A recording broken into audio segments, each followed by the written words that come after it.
The fluorescent light above my workbench flickered like a fading moth, casting shadows across the engine parts scattered before me.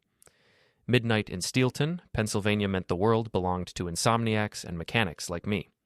I was elbow-deep in a '92 Mustang's transmission when I heard Lena's voice drift through the thin walls of our house next door. "I miss you too, O," she whispered into her phone, followed by that laugh, the one she used to save for me. I wiped grease from my hands with a shop rag, my ears straining. 23 years of marriage teaches you the difference between friendly conversation and something else entirely. This was definitely something else. "Tomorrow night sounds perfect," Lena continued. "Same place?" "Oh? Who the hell was O?" I crept closer to the window separating my garage from our kitchen. Through the gap in the curtains, I could see my wife pacing in her silk pajamas, the ones I'd bought her last Christmas. Her auburn hair caught the kitchen light as she twirled a strand around her finger, a nervous habit from our dating days. "I love you too," she said before hanging up. The wrench slipped from my grip, clattering onto the concrete floor. I'd heard those words 1,000 times before, but never directed at someone else. Never whispered with that particular breathless quality that made my chest tighten.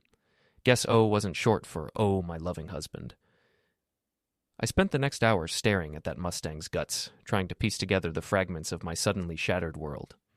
Nate Morrison, 43 years old, owner of Morrison's Auto Repair, the same shop my father had built with his bare hands 30 years ago, the same shop that was barely keeping us afloat while my wife climbed the ladder at Hartwell Associates, the biggest law firm in 3 counties. Lena had been working late more often recently. "Big case," she'd explain, kissing my cheek with lips that tasted like expensive coffee and ambition. I'd believed her because, well, why wouldn't I? We had our problems, what couple didn't after 2 decades? But I never imagined she'd step outside our marriage. The house was dark when I finally locked up the garage. Lena's car sat in the driveway, her briefcase visible through the back window. I ran my fingers along the hood, still warm. She'd been out tonight, despite telling me she was staying in to review depositions. Inside, I found her laptop open on the kitchen counter, screensaver bouncing around like a pinball. Lena never left her computer unattended. Never. The woman treated client confidentiality like a sacred oath. I shouldn't have looked. Any decent husband would have closed it and gone to bed. But decent husbands don't overhear their wives professing love to mysterious strangers, so I clicked the mouse. Her email was open. The most recent message, sent just an hour ago, made my stomach drop. "Oliver, tonight was incredible. I can't stop thinking about your hands on me. Same hotel tomorrow? Room 237? L. Oliver. O for Oliver." Before we deeper into this story, I have one small request. Please subscribe, drop a like, comment, and hit that hype button to boost this channel so more people can discover these incredible Reddit stories. My hands shook as I scrolled through their correspondence. Months of messages, each one more intimate than the last. Hotel receipts hidden in a folder labeled Research Materials.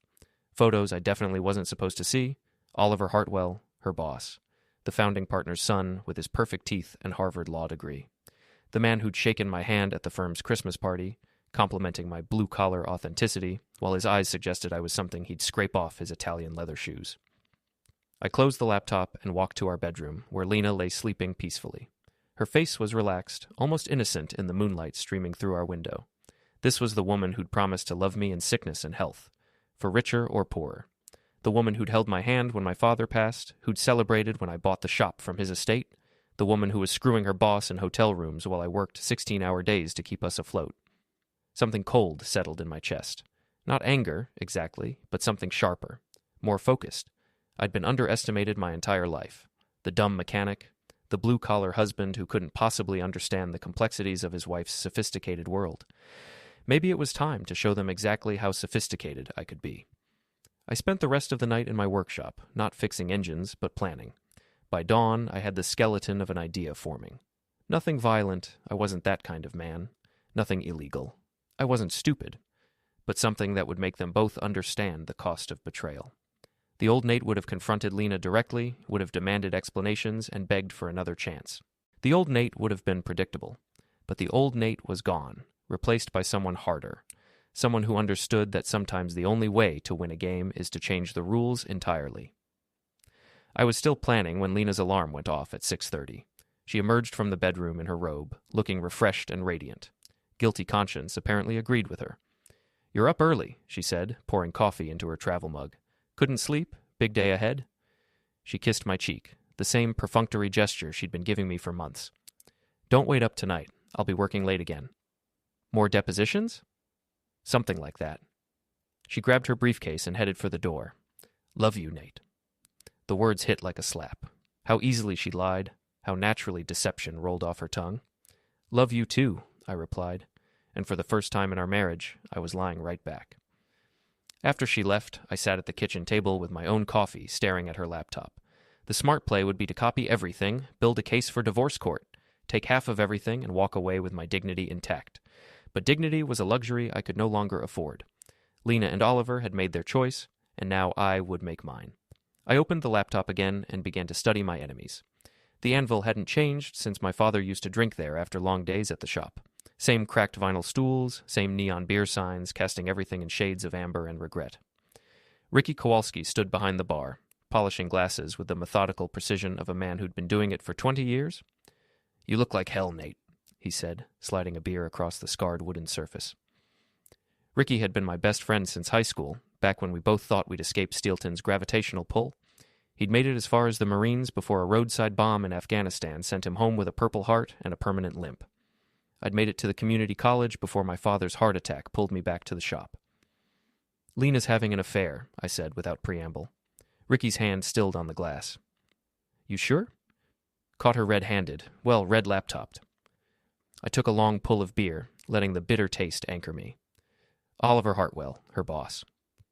"That pretentious piece of—" Ricky caught himself. "Sorry, man. How long?" "Months, from what I can tell. Maybe longer." I stared into my beer, watching bubbles rise to the surface. They think I'm too stupid to notice. "What are you going to do?" That was the question, wasn't it? The old Nate would have confronted them, made a scene, probably gotten himself arrested. The old Nate would have played right into their hands, the unhinged blue-collar husband proving exactly what they thought about men like me. "I'm going to make them pay," I said quietly. Ricky leaned forward, his voice dropping. "Nate, listen to me. Whatever you're thinking, I'm not going to hurt them. Not physically." I met his eyes. "But I'm going to ruin them, both of them, and I'm going to enjoy every second of it." Something in my tone made Ricky straighten. In high school, he'd been the one with the quick temper, the one who settled disputes with his fists. I'd been the peacemaker, the one who talked our way out of trouble, but 23 years of marriage to a woman who saw me as a convenient accessory had changed something fundamental inside me. "You want my help?" Ricky asked. "I want information. This town runs on gossip, and you hear everything behind this bar." Ricky nodded slowly. "Oliver Hartwell comes in here sometimes, slumming it with his law school buddies. Acts like he owns the place." "What else?" "He's married. Wife's name is Maya. Real classy lady. Too good for him, if you ask me. They live in that new development up on Hillcrest Drive. Big modern house, all glass and angles." I filed that information away. Maya Hartwell, the other innocent party in this mess. I wondered if she knew about her husband's extracurricular activities. "There's something else," Ricky continued. "Oliver's got a gambling problem. Poker games in the back room at Moretti's restaurant. High-stakes stuff. Word is he's in deep." Interesting. A man with debts was a man with vulnerabilities. I finished my beer and stood. "Thanks, Rick. I owe you one." "Nate." His voice stopped me at the door. "Whatever you're planning, be smart about it. These people have money, connections. They can make your life very difficult." I smiled, and something in that expression made Ricky take a step back. "They already have." That night, I followed Lena to the Grandview Hotel downtown. She told me she was having dinner with a client, but her car was parked in the hotel lot by 7:30.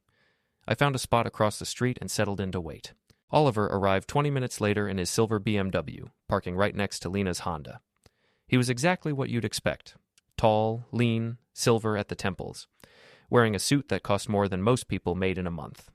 The kind of man who'd never had grease under his fingernails or worried about making payroll.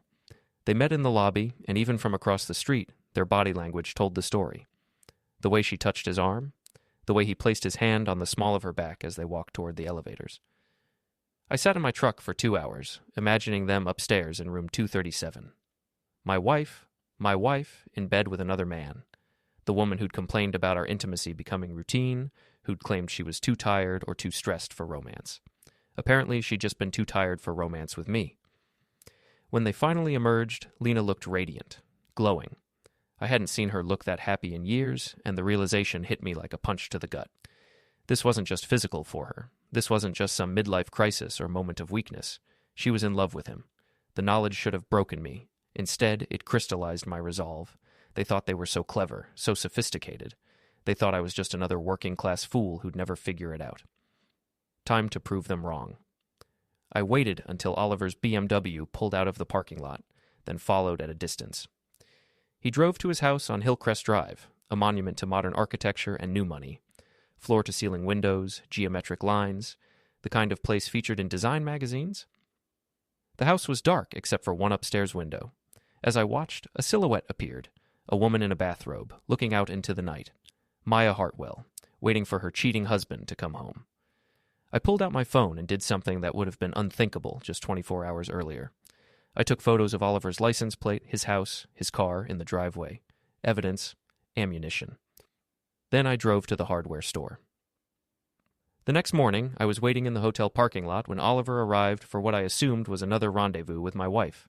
I'd spent the early hours preparing, and now it was time for the first move in what I was already thinking of as a chess game. Oliver parked in the same spot as the night before. Creatures of habit, these two. I waited until he disappeared into the hotel, then approached his BMW with a tire iron and a small knife. I didn't slash his tires. Too obvious, too crude. Instead, I loosened the valve stems just enough to create a slow leak. By the time he and Lena finished their afternoon delight, all 4 tires would be flat. Then I slipped a note under his windshield wiper. Hope the ride was worth it. A friend. I was back in my truck, parked across the street, when they emerged 2 hours later. Oliver's confusion was visible even from a distance as he walked around his car, examining the flat tires. Lena stood beside him, arms crossed, looking annoyed. Oliver found the note and showed it to her. Even across the street, I could see the color drain from her face. They were no longer the only ones who knew about their secret. Oliver pulled out his phone, probably calling for roadside assistance. Lena got in her car and left him standing there, and I could read the frustration in her body language. Their perfect little bubble had been burst. But this was just the beginning. As I drove home, I was already planning the next move. Oliver Hartwell thought he was playing games with a simple mechanic's wife. He had no idea he'd just declared war on someone who understood exactly how to dismantle an engine, and a life, piece by piece. The hotel's security cameras had certainly captured me approaching his car. Within hours, Oliver would have the footage, and he'd know exactly who was responsible. Good. Let him know. Let them both know that the dumb blue-collar husband was smarter than they'd given him credit for. The game was officially on. The confrontation came sooner than expected. I was replacing brake pads on Mrs. Chen's Toyota when Lena stormed into the shop, her heels clicking against the concrete like gunshots. "We need to talk," she said, her voice tight with controlled fury. I didn't look up from the brake caliper. "I'm working. Now, Nathan." The use of my full name meant she was serious. I set down my tools and followed her outside, where her Honda sat running in the parking lot. She'd left work in the middle of the day, something that never happened. "What the hell do you think you're doing?" she demanded. "Fixing brakes. Mrs. Chen's been hearing grinding noises." "Don't play stupid with me." She pulled out her phone, showing me a video. Security footage from the hotel parking lot, grainy but clear enough to show me approaching Oliver's BMW. "Vandalism, Nate? Really?" I studied the footage with professional interest. "Huh, that does look like me, doesn't it? This isn't a joke. Oliver could press charges." "Oliver." I let the name hang in the air between us. "Funny how you're so concerned about Oliver's welfare." Something flickered across her face. Guilt, maybe, or fear. "I don't know what you think you saw." I saw my wife screwing her boss in room 237 of the Grandview Hotel. The words came out flat, matter-of-fact. I saw months of emails, hotel receipts, and photos that would make a sailor blush. Lena's composure cracked. For just a moment, she looked like the woman I'd married. Vulnerable, caught. Then the mask slipped back into place. "You went through my computer. You left it open. That's a violation of privacy, of trust." I laughed, and the sound was harsh even to my own ears. "Trust? You want to talk about trust?" "Nate, listen to me." "No, you listen." I stepped closer, and she actually took a step back. "For months, you've been lying to my face, coming home from your little hotel visits and kissing me goodnight, telling me you love me while you're planning your next rendezvous with Prince Charming." "It's not what you think?" "It's exactly what I think. You're having an affair with Oliver Hartwell, and you think I'm too stupid to do anything about it." Tears welled in her eyes. Real ones, unless she'd gotten much better at acting. I never meant for this to happen.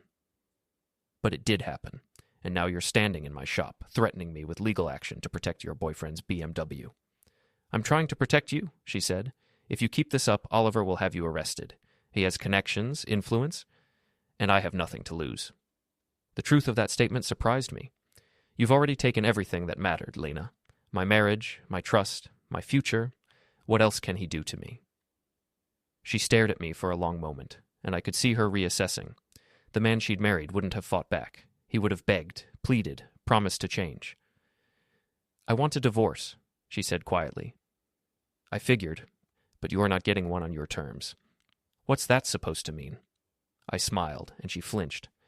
It means I'm not the same man you married.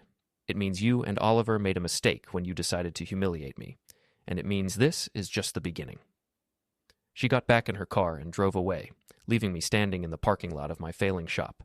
But for the first time in months, I felt energized, alive. That evening, I drove to Maya Hartwell's yoga class at the community center. I'd learned her schedule from casual observation, Tuesday and Thursday evenings, 7 to 8:30.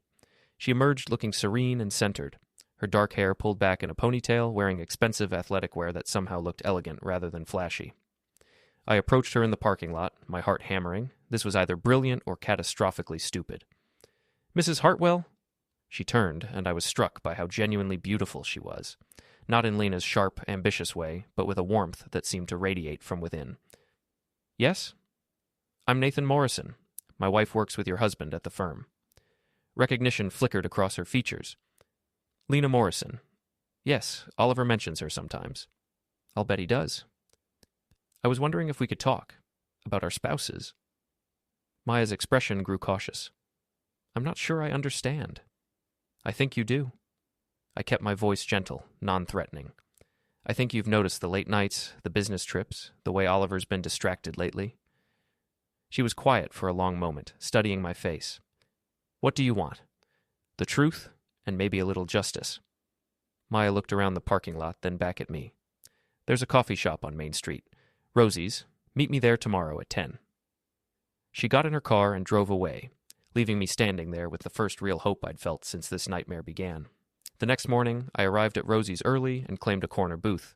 Maya appeared exactly at 10, looking elegant in a cream-colored sweater and dark jeans. She ordered tea, Earl Grey, no sugar, and sat across from me with the careful posture of someone expecting bad news. How long have you known? I asked. Known what, exactly? That Oliver's cheating on you with my wife. She flinched as if I'd slapped her. I suspected. The signs were all there. Working late, new cologne, that distant look he gets when he's planning something. She stirred her tea absently. But suspecting and knowing are different things. I have proof. Emails, photos, hotel records. I don't want to see them. But you believe me? She nodded slowly. Oliver's cheated before, early in our marriage. I forgave him because I thought it was a mistake, a moment of weakness. She looked up at me with eyes that held more pain than anger. Apparently, I was wrong. I'm sorry. Are you? Or are you here because you want something? Smart woman. Both. I am sorry. You don't deserve this. But you're right. I do want something. Revenge?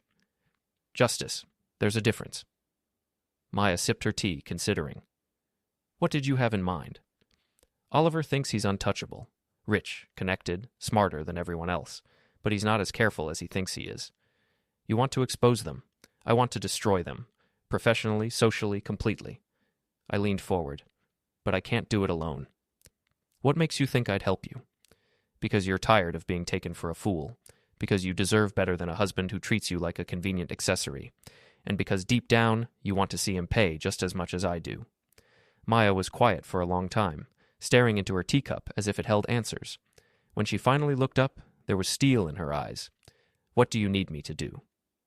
And just like that, I had an ally. Oliver Hartwell had made a crucial error. He'd underestimated both of us. The dumb mechanic and the trophy wife, joining forces against the golden boy who thought he could have everything. This was going to be fun. Maya's house was even more impressive from the inside, all clean lines and expensive furniture arranged with the precision of a museum display. She led me to the kitchen, where floor-to-ceiling windows offered a view of the manicured backyard.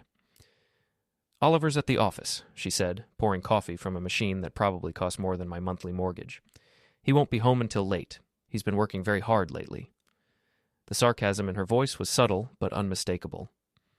How long have you been married? I asked. 12 years.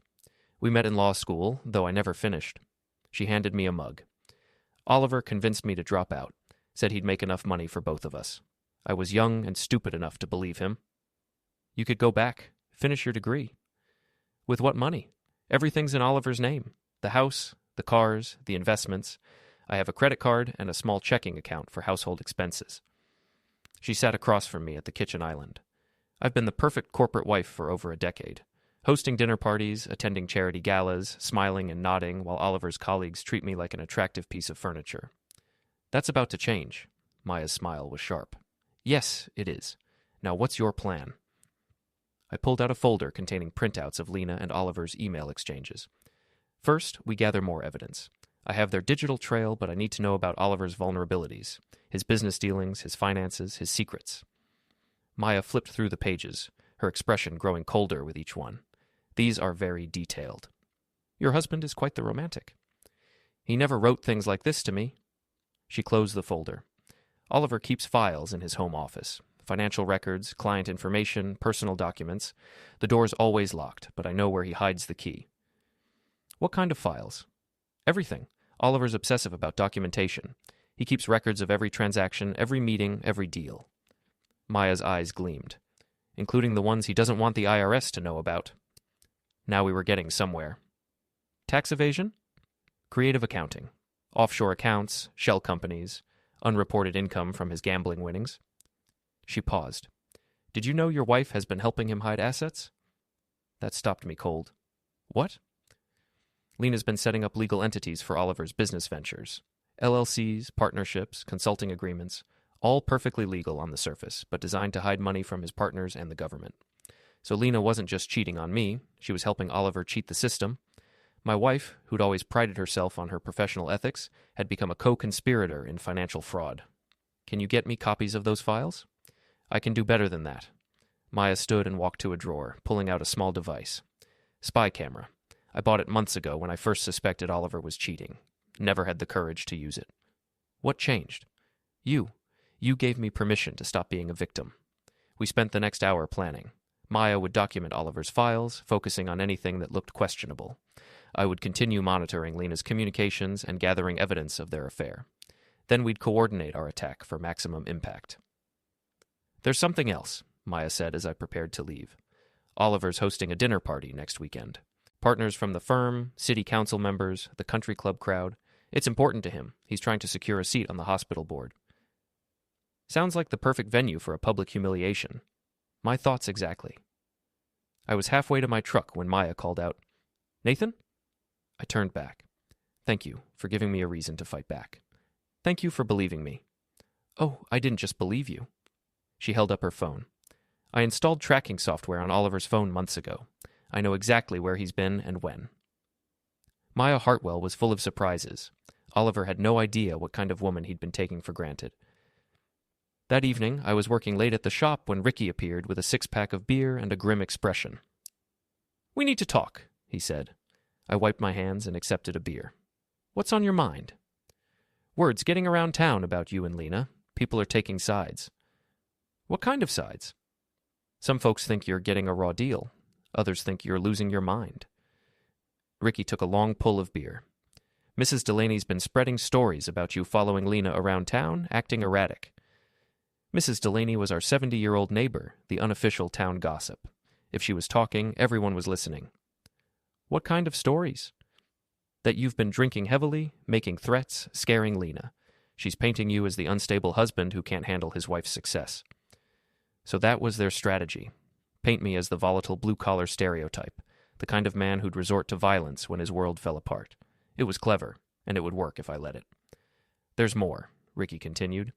Oliver Hartwell's been asking questions about you, your finances, your business, your reputation. He's looking for leverage. Let him look. I've got nothing to hide. That's not the point, Nate. This guy has resources you don't. He can make your life very difficult. He already has. Ricky studied my face in the fluorescent light. You're different. Since this started, you're like a completely different person. Maybe I am. The old Nate would have handled this differently. The old Nate was a fool. He trusted people who didn't deserve it, believed in promises that meant nothing. I finished my beer and crushed the can. The old Nate got walked on by everyone who thought they were better than him. And the new Nate? I smiled, and Ricky actually took a step back. The new Nate is going to show this town exactly what happens when you underestimate a Morrison. 3 days later, Maya called with news. I got into Oliver's office. You need to see what I found. We met at a diner outside town, away from prying eyes and wagging tongues. Maya slid a flash drive across the table. Financial records going back 5 years. Oliver's been skimming money from client settlements, hiding assets in offshore accounts, and claiming false deductions on his taxes. Her voice was steady, but I could see the anger burning in her eyes. He's stolen over $2 million. And Lena? She's been helping him launder the money through fake consulting agreements and shell companies. Your wife isn't just an adulteress, Nathan. She's a co-conspirator in embezzlement and tax fraud. The betrayal cut deeper than I'd expected. I'd known about the affair, but this was something else entirely. Lena had risked her career, her freedom, her future for him. There's more, Maya continued. I found correspondence between Oliver and a private investigator. He's been having you followed, building a file on your activities. What kind of file? Photos of you at the hotel, following them around town, meeting with me. He's trying to build a case that you're stalking them. So Oliver was playing chess too, but he'd made a crucial mistake. He'd underestimated his opponent. How do you want to handle this? Maya asked. I thought about it for a moment, weighing options and consequences. The old Nate would have taken the evidence to the police, let the system handle justice. But the system was designed to protect people like Oliver, and I'd learned not to trust in other people's definitions of fairness. We're going to give Oliver exactly what he wants, I said finally. What do you mean? He wants to paint me as the dangerous, unstable husband? Fine. Let's give him a show he'll never forget. Maya's smile was predatory. I like the way you think. The dinner party you mentioned. When is it? Saturday night? 7 o'clock? Perfect. By Sunday morning, everyone in this town will know exactly who Oliver Hartwell really is. What do you need me to do?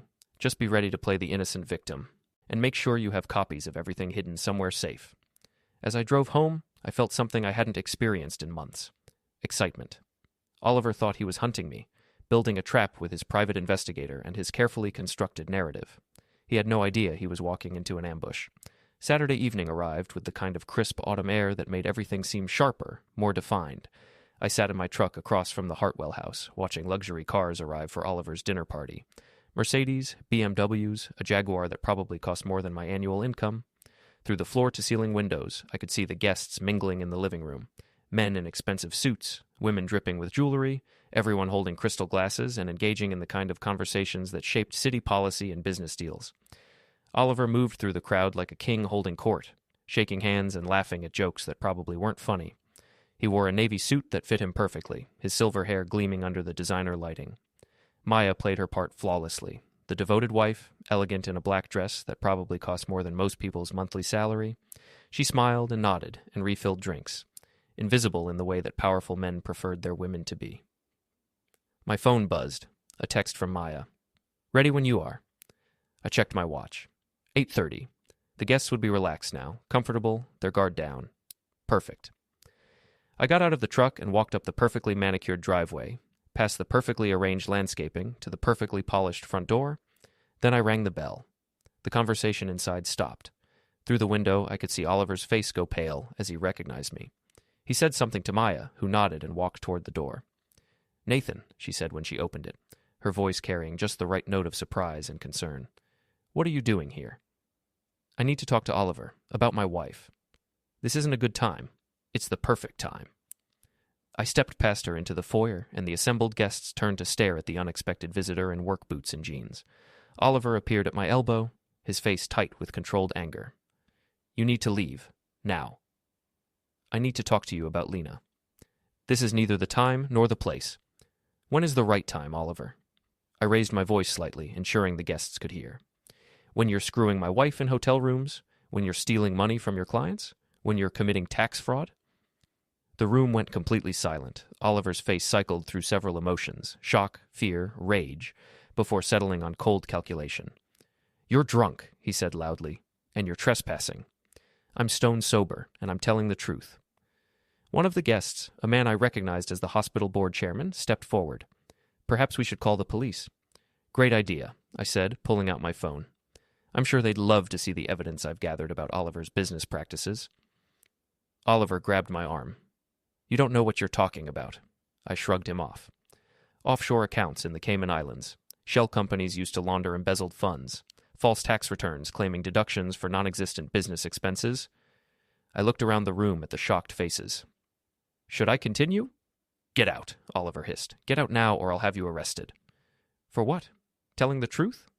I smiled at the assembled guests. Did you know Oliver's been having an affair with my wife? Did you know she's been helping him hide stolen money? Maya chose that moment to drop her wine glass. It shattered on the hardwood floor, the sound sharp and final in the silence.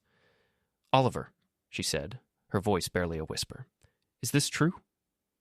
Maya, don't listen to him. He's unstable, dangerous. Is it true? She repeated, louder this time.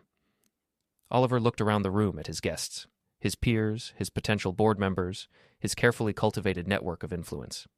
I could see him calculating, trying to find a way out of the trap. We should discuss this privately, he said. No, Maya said firmly. We should discuss it right here, in front of everyone. She walked to the bar and picked up her purse, pulling out a flash drive. Because I have copies of everything. Bank records, emails, financial statements. 5 years of embezzlement and fraud, all documented in Oliver's own files. The room erupted. Guests began talking over each other, some demanding explanations, others heading for the door. Oliver stood in the center of it all, watching his carefully constructed world collapse. You planned this, he said, staring at Maya with something approaching respect. I learned from the best, she replied. Oliver turned to me, his mask finally slipping completely. You have no idea what you've done. I'll destroy you. I'll take everything you have. You already did that, I said. The difference is, I have nothing left to lose. The police arrived 20 minutes later, called by one of the fleeing guests. But by then, copies of Oliver's files had been distributed to several people in the room, including a reporter from the local newspaper who'd been covering the hospital board story. Oliver tried to spin it, claiming I'd broken into his house, that the documents were fabricated, that Maya and I were conspirators trying to frame him. But the evidence was too comprehensive, too detailed to dismiss. As the police questioned everyone, I caught Maya's eye across the room. She gave me the slightest nod. Our plan had worked perfectly. Oliver Hartwell's reputation was in ruins. By Monday morning, the story would be front-page news. The hospital board position was gone. His law practice would be under investigation, and his marriage was over. But I wasn't finished yet. As the police prepared to escort me out, no charges filed, since I hadn't actually broken any laws, I turned back to Oliver. Oh, and Oliver, you might want to check your car. He rushed outside to find all 4 tires flat and a note under his windshield wiper. Hope it was worth it. The same note I'd left at the hotel, but this time there were witnesses. This time it was personal. Oliver stood in his driveway, surrounded by the wreckage of his dinner party, staring at his disabled BMW. The golden boy who'd thought he could have everything had lost it all in a single evening, and I was just getting started. The fallout from Oliver's dinner party was swift and brutal. By Monday morning, the story had spread beyond Steelton's borders. Prominent attorney under investigation for embezzlement ran in papers across 3 counties. The State Bar Association announced they were reviewing Oliver's license. The FBI opened an investigation into his financial dealings. I watched it all unfold from my shop, where business had suddenly picked up. Apparently, being the wronged husband who'd exposed corruption made me something of a local hero. People who'd never given me a second glance were suddenly stopping by to shake my hand and tell me they'd always suspected something was off about Oliver Hartwell. Lena had disappeared. Her car was gone from our driveway, her clothes missing from our closet. She'd left no note, no explanation, no forwarding address, just an empty space where 23 years of marriage used to be. I should have felt something, loss, regret, maybe even relief. Instead, I felt hollow, like an engine with all its parts removed. Maya called on Wednesday. We need to meet. It's important. We met at the same diner where we'd planned Oliver's downfall. She looked different, harder somehow, more focused. Oliver's been arrested, she said without preamble. I heard. Tax evasion and embezzlement charges. There's more. The FBI found evidence that he's been laundering money for some very dangerous people, drug dealers, organized crime figures, people who don't appreciate having their finances exposed to federal investigation. That was a complication I hadn't anticipated. How dangerous. The kind who make problems disappear permanently. Maya's voice was steady, but I could see the fear in her eyes. Oliver's in protective custody, but they can't protect everyone. You think they'll come after us?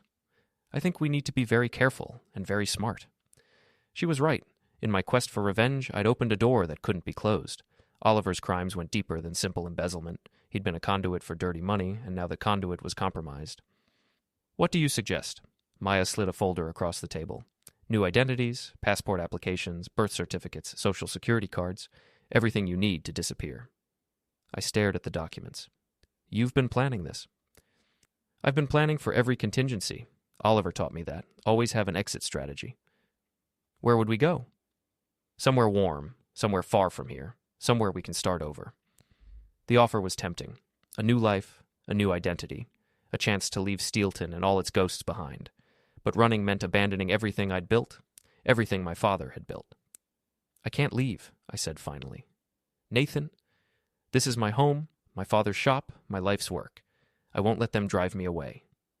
Maya studied my face for a long moment. Then we need another plan. We? You think I'm going back to being Oliver's wife? Playing the innocent victim while he destroys lives for profit? She shook her head. That woman died Saturday night. I'm someone else now. Who are you now? Someone who fights back. Over the next week, we prepared for war.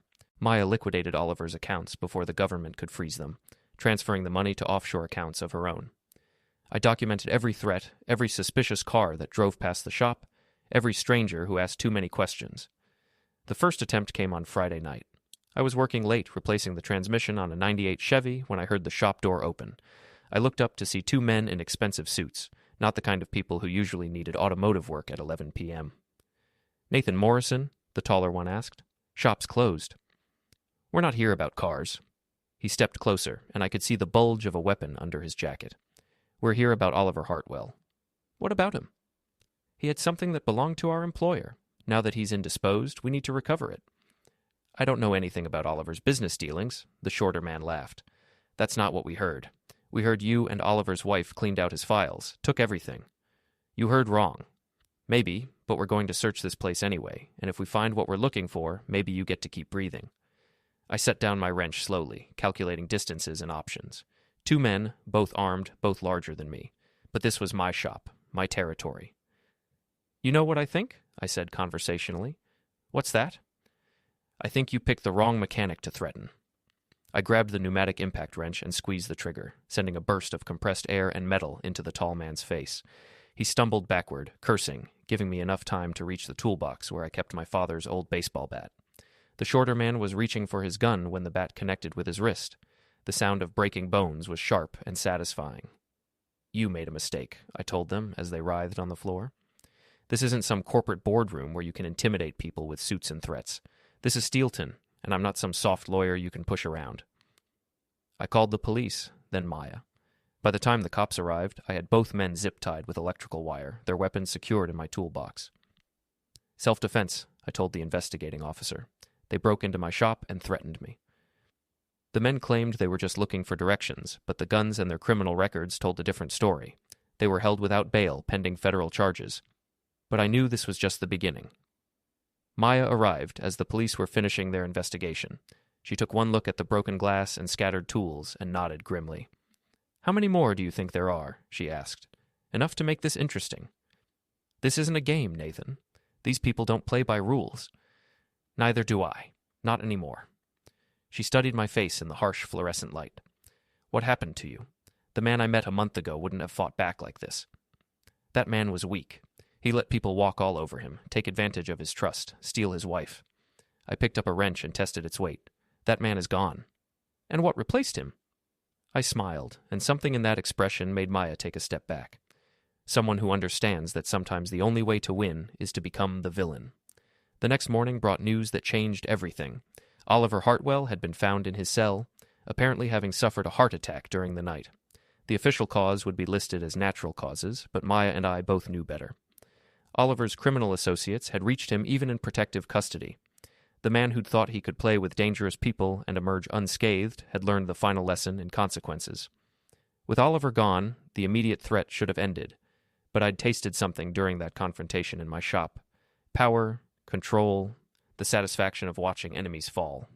I was no longer the wronged husband seeking justice. I was something else entirely. Something that enjoyed the fear in people's eyes when they realized they'd underestimated me. Maya saw it too. "We should leave town," she said. "Start over somewhere else." Why? We won. Did we? Or did we just become the monsters we were fighting? I considered that as I watched Oliver's funeral procession drive past my shop. Lena was there, dressed in black, playing the role of the grieving mistress. She looked older, diminished, like someone who'd gambled everything and lost. She caught sight of me through the shop window, and our eyes met for just a moment. I saw recognition there, and something else. Fear. Good. Let her be afraid. Let them all be afraid. The old Nathan Morrison had been buried along with his marriage and his illusions. What emerged from that grave was something harder, more dangerous, more willing to do whatever it took to protect what was his. Steelton had always been a town where the strong survived and the weak got crushed. I'd spent 43 years being weak. Never again. The taste of ashes was bitter, but I found I liked it more than I'd expected. And there were still scores to settle. Still people who needed to learn the cost of underestimating a Morrison. The game was far from over.